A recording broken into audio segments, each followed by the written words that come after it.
The last thing Owen Aldridge ever said to Kayla was 3 weeks, sitting in his recliner with an oxygen tube under his nose and a cup of tea going cold on the side table. He'd looked at her with those steady gray eyes and said, "You already know everything you need to know. You just don't know that you know it yet." She hadn't understood it then. She understood it now. They buried Owen Aldridge on a Tuesday morning in Billings, Montana, under a sky that had nothing poetic about it.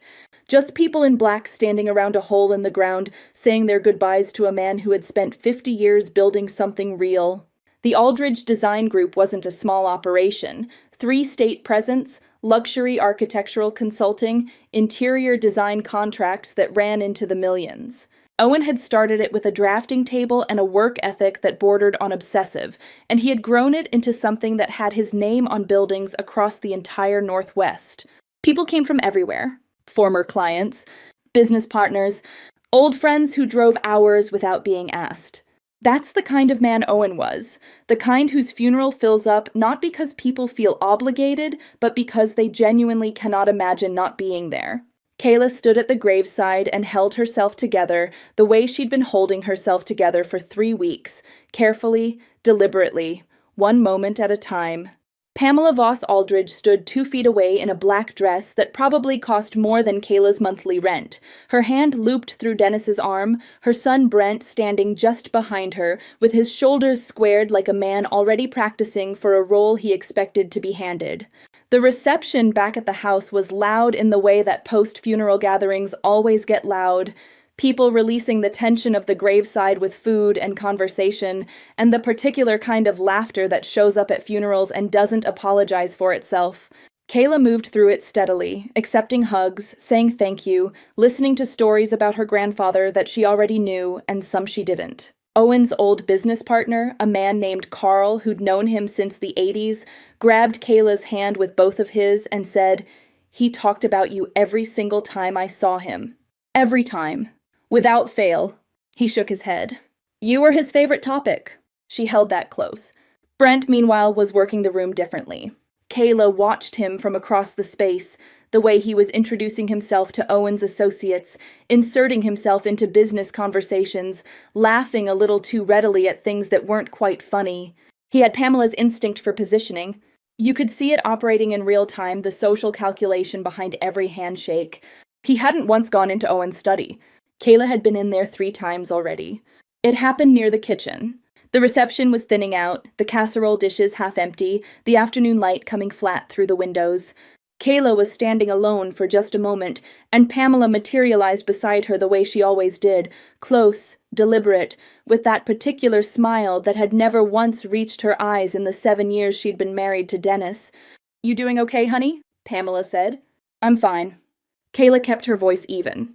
"Thank you." Pamela nodded slowly, looking out across the remaining guests with the satisfaction of a woman surveying something she considered already hers. Then she turned back to Kayla and dropped her voice just low enough to feel intimate and just loud enough to make sure Dennis, standing 6 feet away, could hear every word. "You know," Pamela said, "now that this is all settled, I just want you to know there are no hard feelings. From me, anyway." She tilted her head. "Finally, my son is going to inherit the business. The way it should have been from the beginning, honestly. Owen built something incredible, and it deserves someone who can really take it forward." A small pause, perfectly timed. "You were just his little girl, honey. His granddaughter. That's a beautiful thing. But this is a different kind of matter entirely." Kayla looked at her. Not with anger. Not with tears. She just looked at her the way you look at something when you want to make sure you're seeing it clearly and completely. "Okay, Pamela," she said. That was all. She turned and looked at her father. Dennis was standing with his bourbon glass, staring out the window at the backyard. He had heard every syllable. She knew that with absolute certainty. And he was standing completely still, saying absolutely nothing. Not a word. Kayla set her glass down on the kitchen counter and walked outside. She sat on the back porch steps and called Jess, who answered before the second ring finished. "Talk to me," Jess said. "Pamela just informed me that Brent is inheriting the business." Kayla's voice was steady, steadier than she expected. "Said I was just Owen's little girl. Said it like she was doing me a favor by clarifying. In front of your dad? 6 feet away from him." Jess exhaled slow and sharp. "And he said..."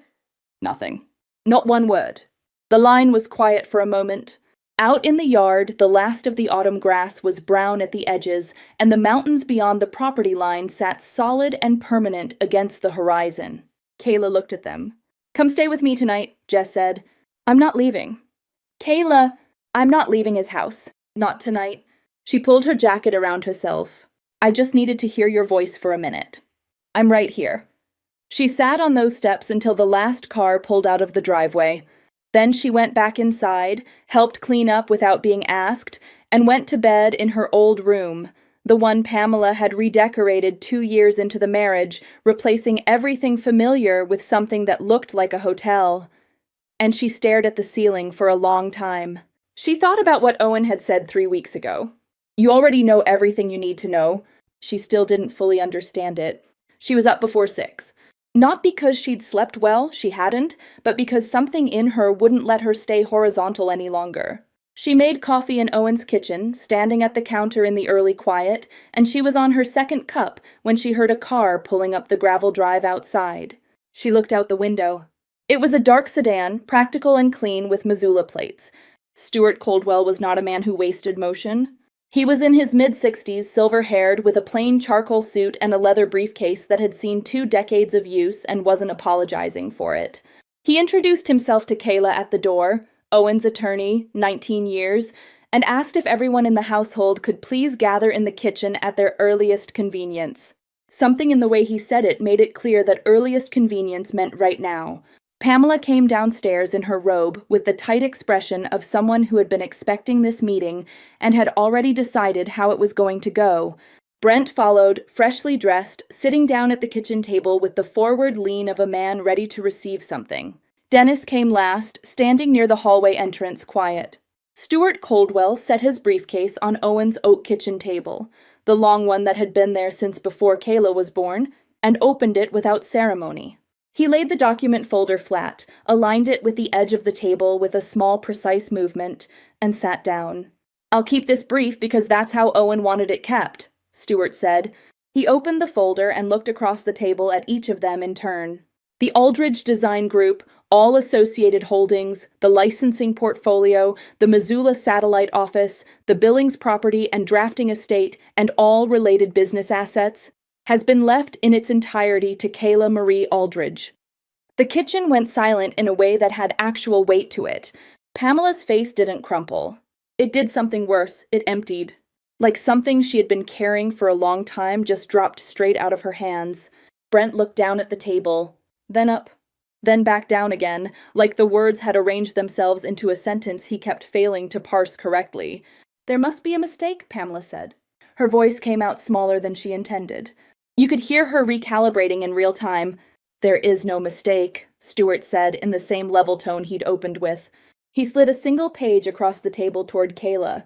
"Owen updated and filed this document 14 months ago. It was properly drafted, independently witnessed, and recorded in Missoula County without ambiguity." He looked at Pamela with the patience of a man who had anticipated this exact moment. He was thorough, deliberately so. Kayla looked down at the page in front of her. Owen's signature sat at the bottom, steady, familiar, the same deliberate hand that had sketched 1,000 floor plans on yellow paper on the Saturday mornings of her entire childhood. Her throat tightened hard.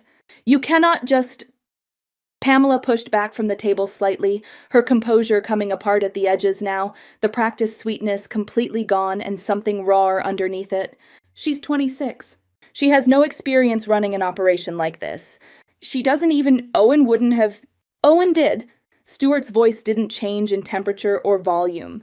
"This document is his words and his decision, made of sound mind 14 months before his passing. It is not subject to contest on the grounds of surprise." Pamela turned to Dennis. The look on her face was the kind that expected a husband to step in and fix something.